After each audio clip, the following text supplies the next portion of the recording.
Hi, everybody. My name is Darlene Dotson. And Leo, this is your destiny of truth for December. I'm sort of having to do everything the old fashioned way, writing it down on a sheet of the paper and going aspect by aspect with you. My life is busy, so we got to do it this way. On the 1st, we have Mercury entering Sagittarius in your 5th house. So the next month, why Mercury is in Sagittarius, you're going to be thinking about your child, your creative projects, your dating life, what brings you happiness and joy in your life. These are where your thoughts are going to go, and how you want to make changes there. Now, on the 4th, we have Mercury in Sagittarius in the 5th house, trining Chiron in Aries in the 9th house. Now, Mercury is in Sag, which has to do with our happiness and our joy, our children, our dating lives. But we need to heal those relationships. We're trying to heal something within that, how we take care of ourselves, because the healing's taking place in a 9th house matter, whether it be real estate with the in-laws, publishing, broadcasting, journalism, self-awareness. Because when we want to improve ourselves, that is a 9th house matter too, as well as our philosophies and our religion. That is the thing that's going to be bringing us joy on the 4th. Our thoughts are there. They bring us happiness and joy. Our children could bring us happiness and joy through their philosophies. It just, depends on how it's touching your individual birth chart. And I don't know that unless I'm seeing the birth chart. Now, on the 5th, we have Venus in Scorpio in the 4th house, trining Neptune in Pisces in the 8th house. And pretty much, as long as you're truthful and loving, and you love your home life and your family, then you're going to be able to get over all of the deceptions and the illusions that your desires have painted for you.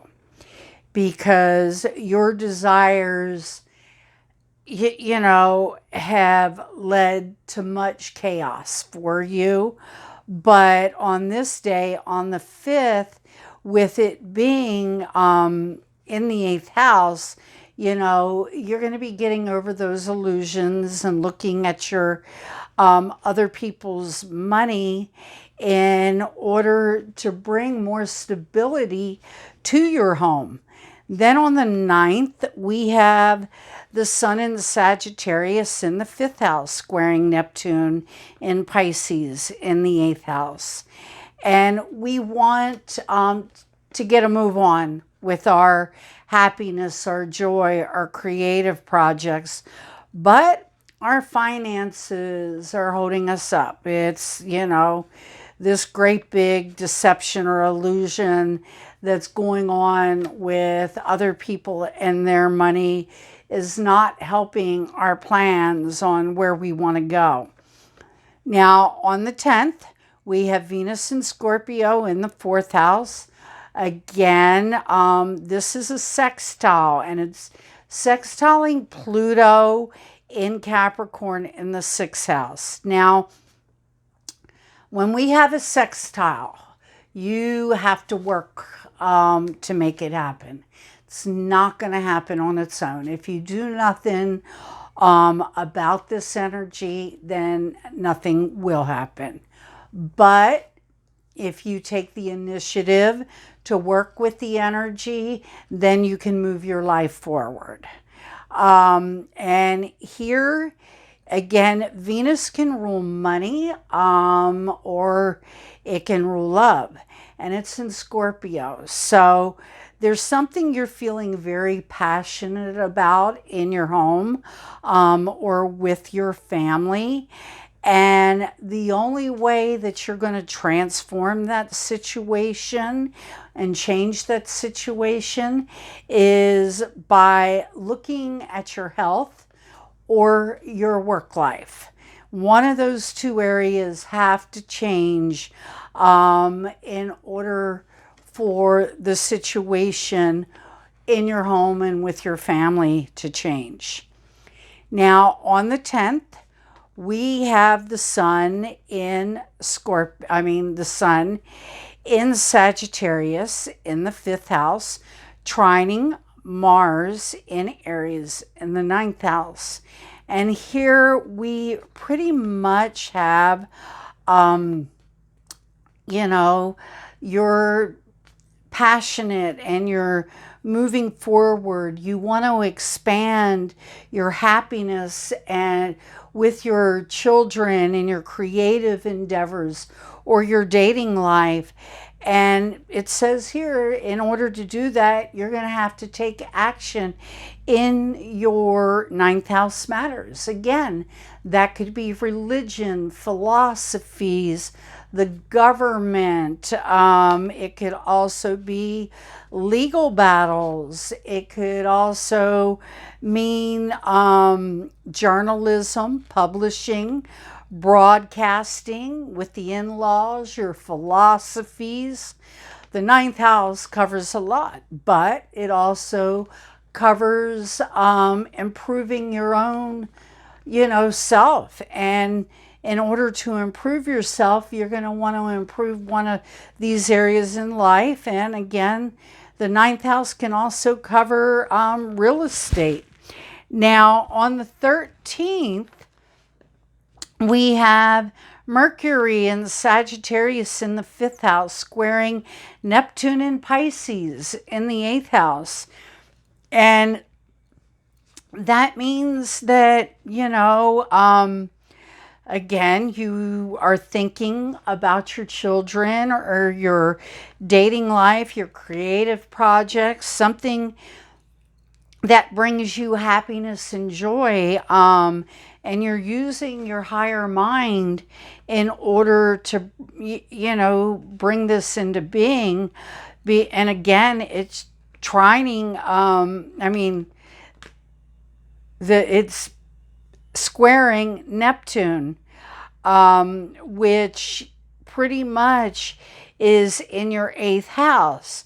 And while you may be using your higher mind and wanting to move forward, you have an illusion that's holding you back. Your finances. You have got to deal with other people's money. You've got to deal with taxes, death, wills, inheritances.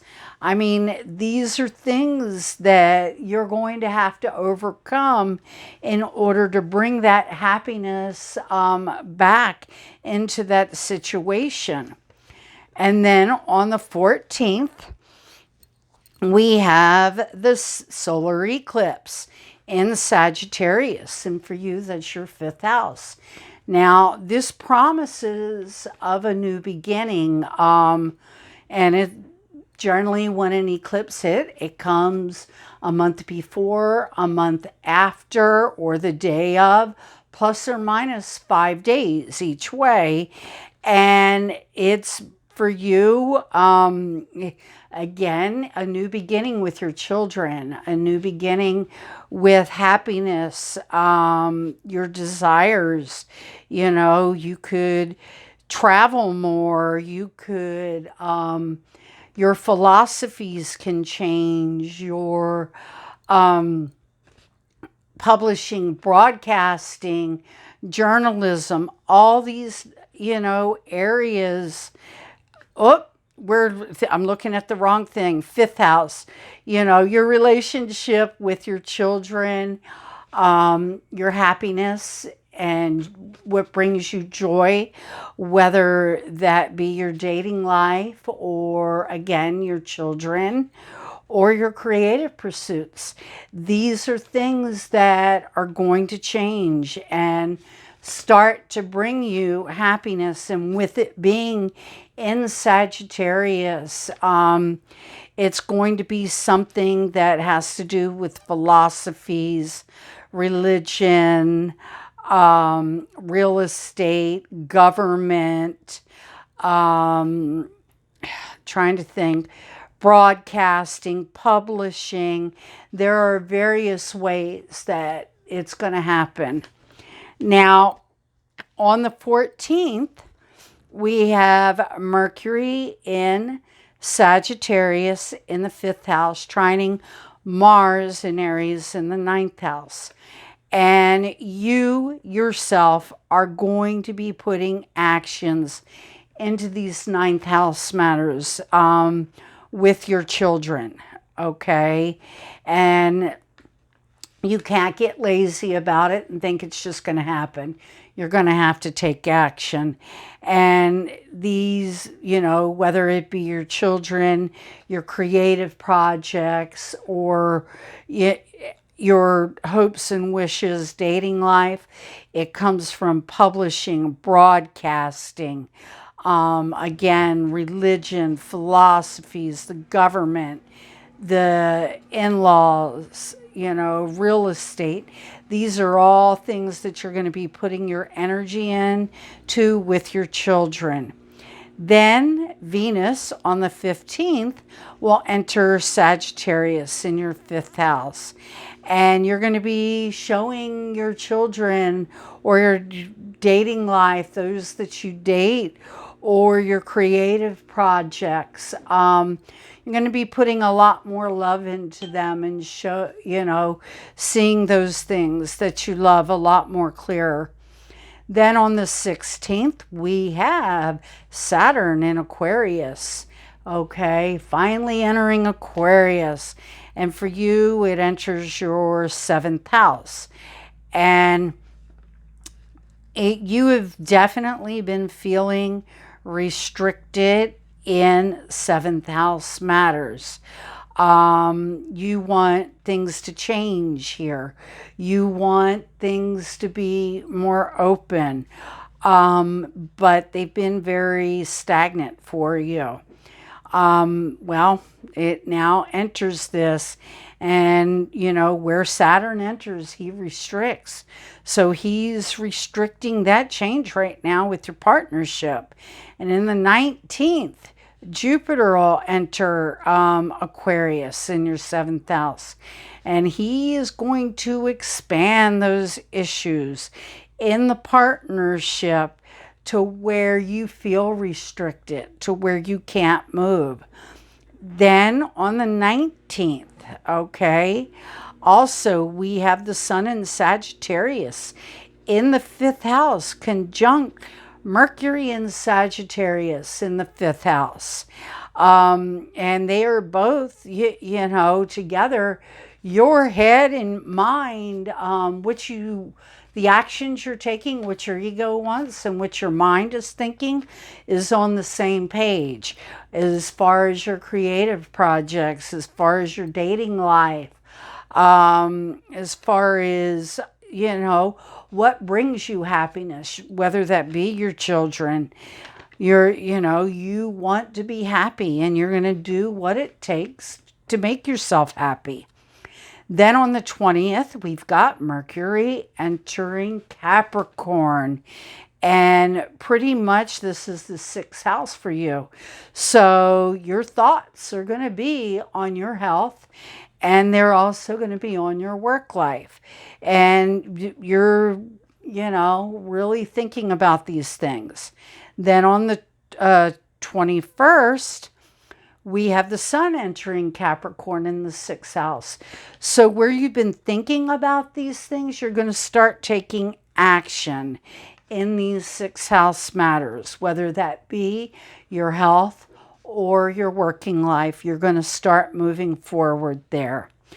Then the great conjunction that everyone has been talking about, Jupiter is going to conjunct Saturn in Aquarius in your 7th house. And you are going to start taking practical steps in your partnerships to make the changes. And those who can't be open and flexible to these changes that are happening in the 7th house, well, your structure is going to fall. But if you can be flexible and open to changes at this time, then things are going to grow and move in a positive direction that's good for the collective as a whole. Then on the 23rd, we have Mars in Aries in the 9th house, squaring Pluto in Capricorn in the 6th house. And those actions that you're taking, whether it be in your philosophies, publishing, real estate, publishing, real estate, broadcasting, sales, government, all of these actions that are happening are challenging the changes that you're making in your health and in your work life. But, you'll get over them, okay? Those changes will happen for you.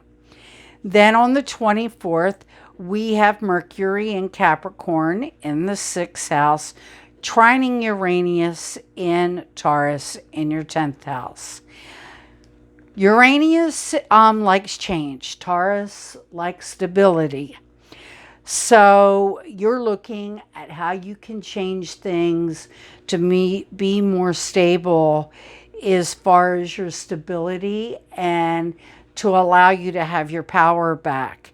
And this has to do with your health matters or your work life. These are the things that you're thinking about in order to bring about that change that'll give you, more power. Then on the 27th, we have the sun entering Capricorn in your 6th house of health and family. Health and work. And again, it trines Uranus and Taurus in the 10th house. And, you need to bring changes there in order to make things stable for yourself. That you've got to be practical and nobody else can do this for you.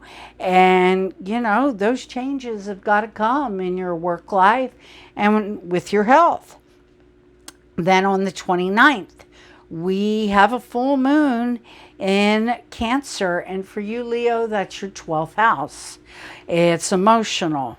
So you're looking at how you can let go of behaviors that have held you back. And with it being Cancer, Cancer rules the 4th house.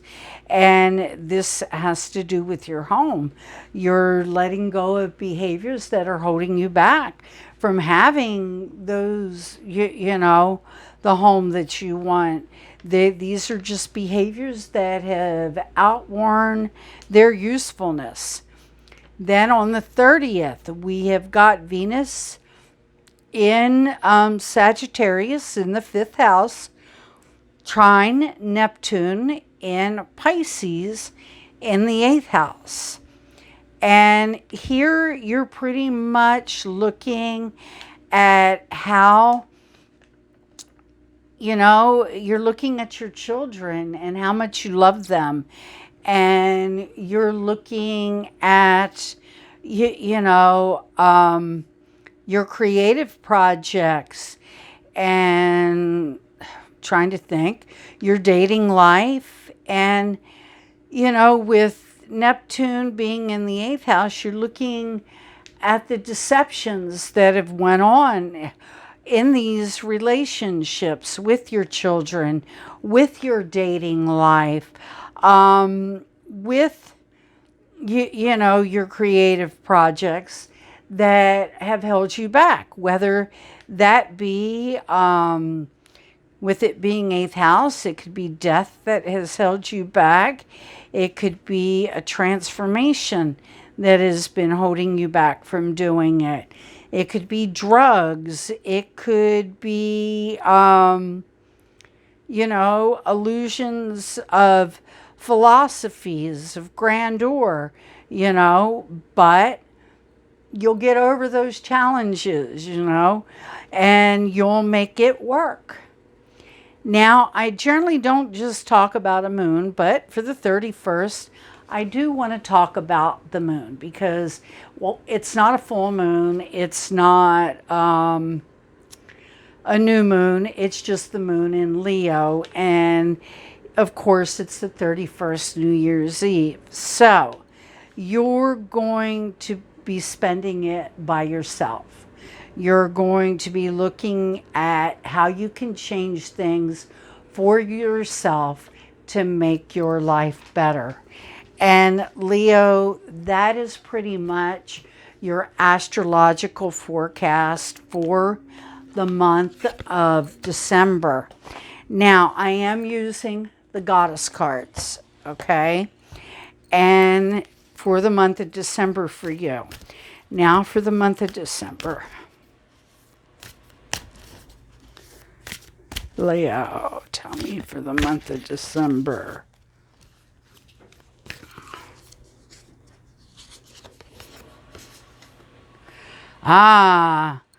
We drew Artemis, okay? Artemis is the goddess of the moon. And pretty much she's saying it's time for you to focus on the things that you really want. And while this might be emotional for you because Artemis is the goddess of the moon, you need to focus on you. You need to focus on what you want, and just move forward with that focus, okay? Now, I mean, I do know, with the astrology, we're talking 5th house matters, children, what you love, your dating life, your creative projects. These are something that you really need to focus on. And while you're focusing on it, ask yourself, is this really what I want? Because when we focus on something, we tend to bring it into reality because that's where we're putting our energy.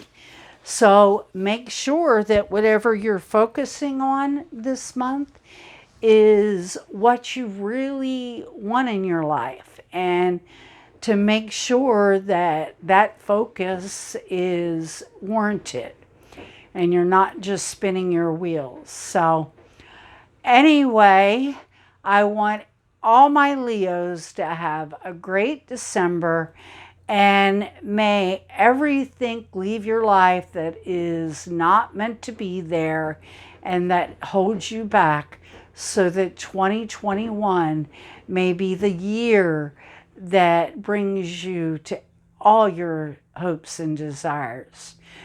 Have a great month, Leo, and I will see you next month. Bye-bye.